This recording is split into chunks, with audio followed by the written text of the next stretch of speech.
So, what is up mga kamoto trips? Sa mga nakamiss kay Moto, ito siya mga kamoto trips. And we're finally on this part na ikakabit na natin tong ating mga bagong sprocket fresh from our unboxing video.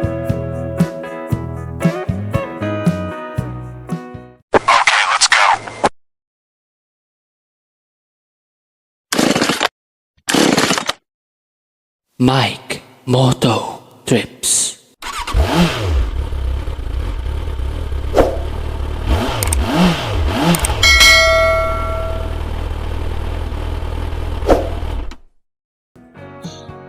And as you can see mga kamoto trips, pinaklas na natin ang likurang gulong.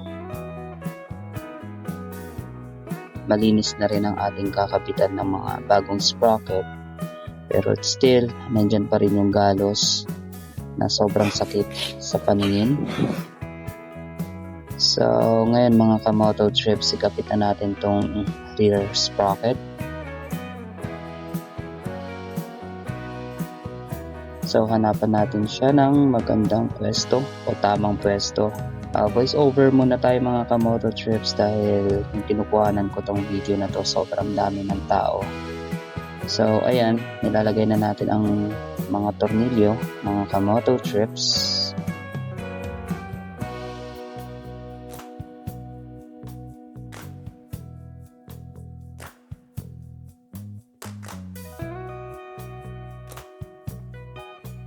So, ngayon naman mga kamoto trips, kailangan natin pahigpitan gamit itong 13mm na close wrench para hindi sumablay ang ating pagpihit. At yun, sumablay na nga.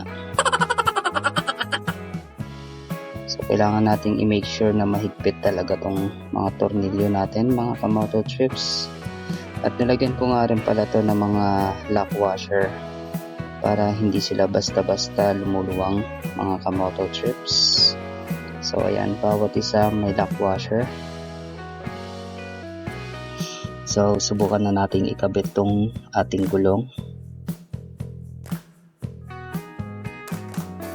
So, sa unang try mga kamoto trips, medyo mahirap. Oh no! Dahil ayaw pumasok ng disc brake sa pagitan ng mga disc pad natin. Kaya kumuha muna ako ng flat screw para maibuka ang ating mga disc pads. So, ayan. Naibuka na natin at yun, pumasok na ang ating gulong, mga kamoto trips. Oh my God! Wow! Pero syempre, kailangan na rin natin ikabit tong ating spacer. Medyo mahirap ikabit dahil tayo lang mag-isa.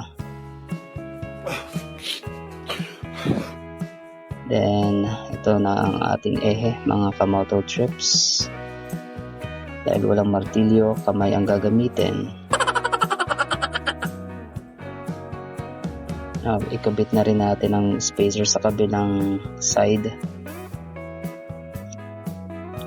At siguraduhin nakasentro ang ating ehe, mga kamoto trips. At patuloy gamitin ang kamay bilang martilyo. Naipasok na natin ang maayos ang ating ehe. So, lagay na lang natin tong ating adjuster. Then, ang ating nut.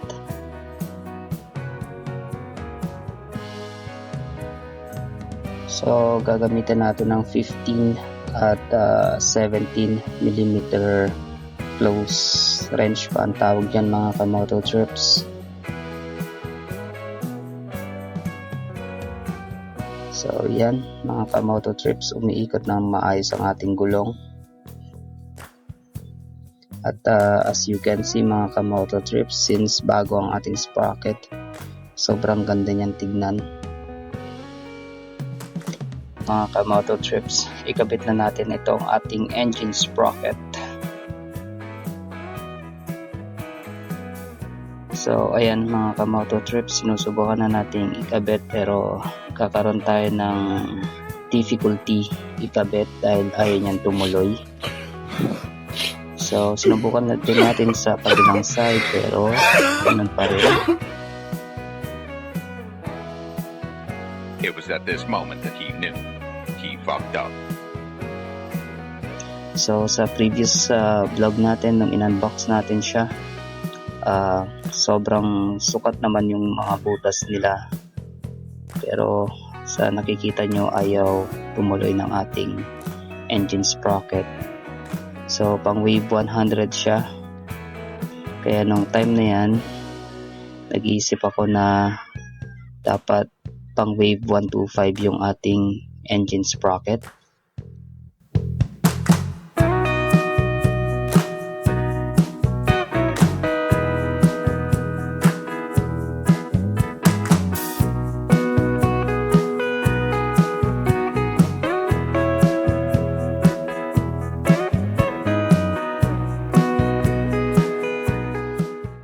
Kaya naman mga ka-moto trips, naghanap muna tayo ng ibang mga shop na mabibilihan natin ng sprocket na pang wave 125 na may nipis na 415.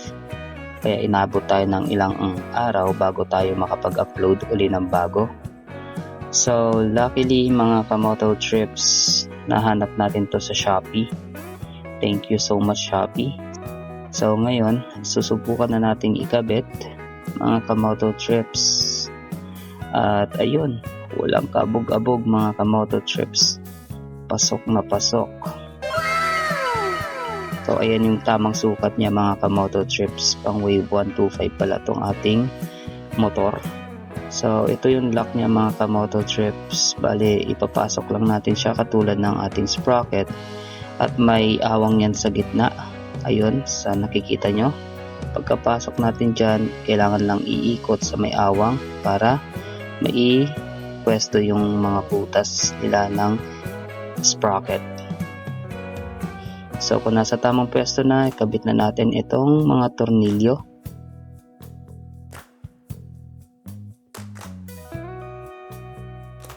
So naka-primera itong ating motor mga ka-moto trips, kaya kailangan nating lagay sa neutral para maiikot natin ang ating engine sprocket at ibalik sa primera para merong kukontra pagka papahigpitan na natin ang ating mga tornilyo. Higpitan na natin ang una.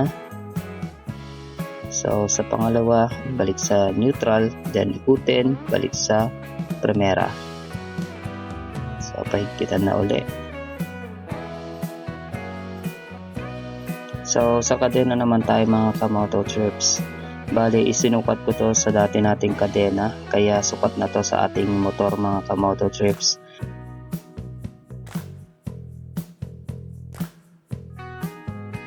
So ngayon mga ka-moto trips, isinasagad ko yung adjuster natin para kung sakali kailangan nating mag-adjust pa labas, meron pa tayong adjustment na magagawa. So ganun din sa kabila mga ka-moto trips, kailangan nating isagad. So ayan, kabit na natin. Unahin na natin dito sa ating rear sprocket.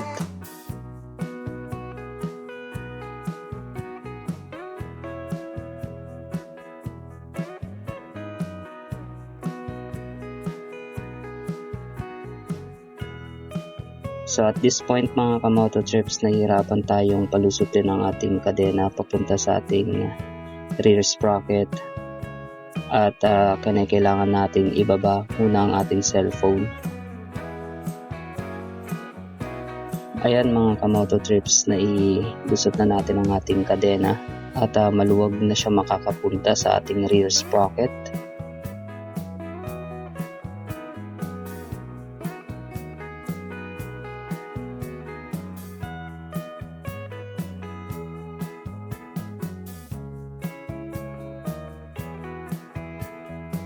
Sobrang hirap mag-vlog ng isa lang ang kamay na ginagamit mga ka-moto trips. Balik na natin ang ating kadena sa rear sprocket.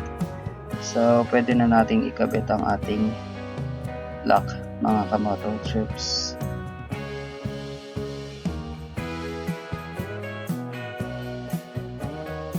Okay, ayan. Nalusot na natin ang ating lock. Kabitan natin yung sa harapan. Then, ito yung top niyan mga kamoto trips.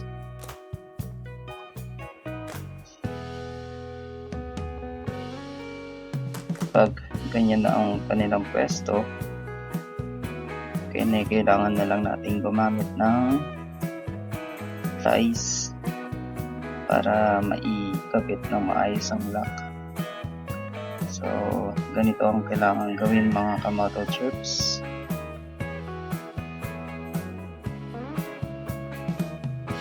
Yun. So, sa nakikita nyo, sobrang luwag pa ng ating kadena. So, gagamit tayo ng 8mm na Y wrench para may adjust yung ating adjuster papunta sa likurang bahagi. So, sa point na yan mga kamoto trips, tansya-tansya lang.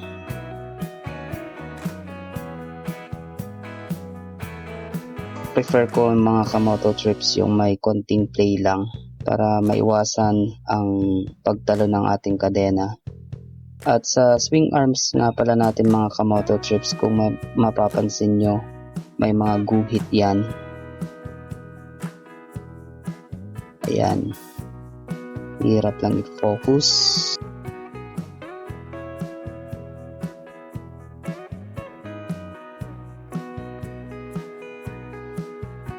Ang gamit ng mga guhit na yan mga kamoto trips ay para malaman natin kung pantay na nga ba ang ating gulong sa magkabilang side ng ating swing arms. So ipagpatuloy na uli natin ang pag-a-adjust ng ating kadena.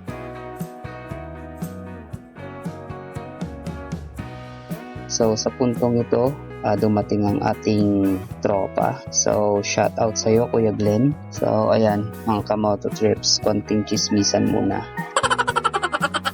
So soon mag-vlog din daw siya mga kamoto trips. Kaya sana suportahan natin ang kanyang channel pag meron na. So habang nakikipag-chismisan mga kamoto trips, kailangan pa rin natin gumawa. Kaya ayan, adjust, silip-silip, tansya-tansya. So, ganyan lang yung prefer kong play ng ating kadena mga kamoto trips. Hindi maluwag, hindi masikip. Kumbaga para sa akin, ganyan na yung sakto. So, ayan mga kamoto trips na nakikita nyo bago magpangalawa ang ating adjustment. So, kailangan sa kabila, ganun din. Magpapangalawang guhit din siya para siguradong pantay ang ikot ng ating gulong.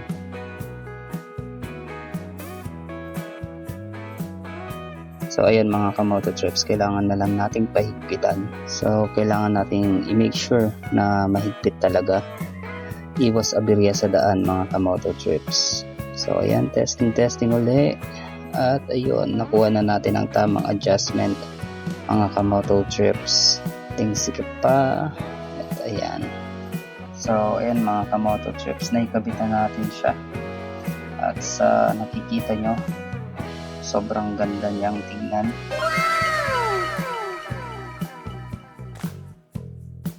At umiikot ito ng maayos mga kamoto trips. Ngayon mga kamoto trips, i-check natin kung sumasabit pa ba ang ating kadena sa ating engine crankcase. So gagamit lang tayo nitong kahoy mga kamoto trips. So ang gagawin natin, ipapasok lang natin sa may ilalim na bahagi. So ayan mga kamoto trips, nakakapasok na siya ng malaya. So meaning meron ng pagitan ang ating kadena at ang ating engine crankcase. So ayan mga kamoto trips, naging successful ang ating pagpapalit ng sprocket. At kung nagustuhan mo tong episode natin na pinamagatang galos, please do like, share, and feel free to comment down below. Don't forget to subscribe and hit the notification bell for our future Moto Trips upload. Paki-like and follow na rin ang ating Facebook page mga Kamoto Trips. Ito siya at ilalagay ko ang link sa description. Hanggang sa muli mga Kamoto Trips, ride safe and full support tayo. See ya next time mga Kamoto Trips.